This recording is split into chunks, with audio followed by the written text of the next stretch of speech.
Donc bonjour à tous, aujourd'hui on va faire un petit rappel. Donc c'est quoi un circuit électrique? C'est des choses qu'on a déjà vues ensemble en classe, mais j'aimerais qu'on refasse un petit point ensemble avant de refaire des exercices. Donc la composition d'un circuit électrique, on y retrouve deux choses essentielles, d'accord? Première chose, le générateur, d'accord? Ce générateur, il est bien là pour apporter l'énergie électrique au circuit. Dans notre cas, en tant que mécanicien, nous, c'est soit une batterie, d'accord, soit un alternateur. Mais la plupart des exercices sur lesquels nous allons travailler maintenant, ça sera exclusivement avec la batterie. Et d'un autre côté, un récepteur qui, dans notre cas, est une lampe, un moteur ou une résistance, d'accord? Donc on va travailler avec ces différents points juste après. Alors, en termes de symbolisation, première chose, nous, on va voir la batterie. La batterie, nous, en automobile, elle va être automatiquement symbolisée comme celle-ci, d'accord, avec le plus et le moins. Deuxième chose, ici, je vous ai représenté une résistance.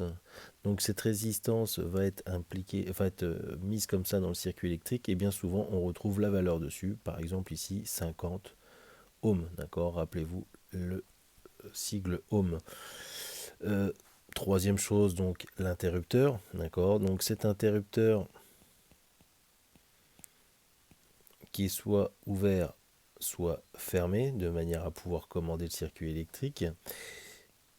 Maintenant une lampe, d'accord. Alors une lampe souvent accompagnée également de sa puissance, donc par exemple ici 21 watts. Voilà. On va retrouver également, rappelez-vous, on l'avait vu juste avant de se quitter, le relais. Alors le relais, rappelez-vous, il a un double rôle. C'est un interrupteur piloté à distance et il me permet de limiter l'intensité qui passe dans le circuit de commande, c'est-à-dire dans le tableau de bord. Donc voilà, pour des raisons de sécurité, on utilise des relais. Ces relais, rappelez-vous, on a un bobinage électrique et de l'autre côté un interrupteur, d'accord. Le tout est noyé et c'est ce qu'on appelle donc le relais, d'accord. Ici, on retrouve le circuit de commande et ici le circuit de puissance. Nous verrons tout à l'heure les valeurs moyennes de ce bobinage qui est ici. Non, mais rappelez-vous juste une chose, d'accord? Ce bobinage électrique qui donc ici, une fois qu'il est alimenté, se transforme en électroaimant et cet électroaimant a pour but, d'accord, de venir fermer la lamelle ici et de piloter l'interrupteur donc qui est ici, d'accord? Voilà. Donc ça c'est une première chose. Alors on va regarder derrière tout ce qui est circuit ouvert, circuit fermé, mais on va aller rapidement. Un circuit ouvert, c'est un circuit où l'électricité ne passe pas, c'est-à-dire que mon interrupteur est ouvert. Le circuit fermé, je viens fermer mon interrupteur et donc je viens alimenter le reste de mon circuit. Le sens du courant, rappelez-vous, petite chose, si je schématise un circuit électrique, d'accord, mon circuit électrique il est comme ceci, je viens alimenter par exemple un moteur, voilà. Le circuit du courant, rappelez-vous, ça va toujours du plus vers le moins. Donc là, si je prends le cas de ce moteur électrique qui est alimenté, ce moteur électrique, lui, il a ce qu'on appelle une polarité, c'est-à-dire que si j'alimente dans un sens, il vient tourner dans un sens. Par contre, si je viens à inverser ma polarité comme ceci, d'accord, mon moteur va se mettre à tourner, pardon, dans l'autre sens, d'accord, donc il est polarisé. Dans le cas d'une lampe, d'accord, une lampe n'a pas de polarité, elle. C'est-à-dire qu'à un moment donné, si je viens l'alimenter dans un sens ou dans l'autre, elle s'éclairera toujours. Il n'y a aucun risque pour elle. Voilà, donc ça, il faut bien se le rappeler, c'est important. Donc voilà. Autre point qui va être important de travailler, d'accord, c'est, rappelez-vous, les différents circuits. Donc ces différents circuits, on a ce qu'on appelle le circuit série. Donc ce circuit série, c'est quoi ce circuit série? Rappelez-vous, je pars toujours de mon plus, je viens mettre, allez, mon interrupteur, je mets une première lampe, une deuxième lampe, et je retourne à mon moins, d'accord? Le circuit série, si jamais j'ai une défaillance sur l'un des deux récepteurs, l'ensemble du circuit arrête de fonctionner, d'accord?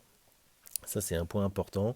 Et vous verrez que quand on fera également nos calculs d'intensité, le montage série, rappelez-vous, les lampes brillent un petit peu moins puisqu'il y a de l'intensité pour une seule lampe, puisqu'on ne voit pas la deuxième quand on est sur le circuit. Ça, c'est un premier point important.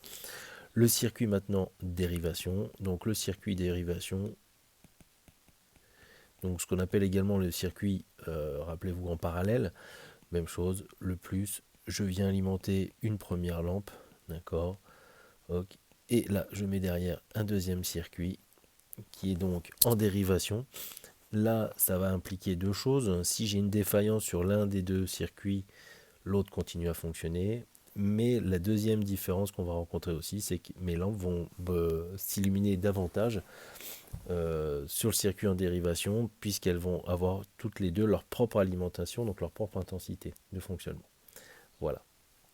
Dernier circuit qu'il faut absolument éviter, rappelez-vous, c'est ce qu'on appelle le court-circuit. Alors le court-circuit, c'est quoi? Eh bien, j'ai mon générateur et j'ai un court-circuit, c'est-à-dire que je n'ai aucun consommateur d'électricité dessus.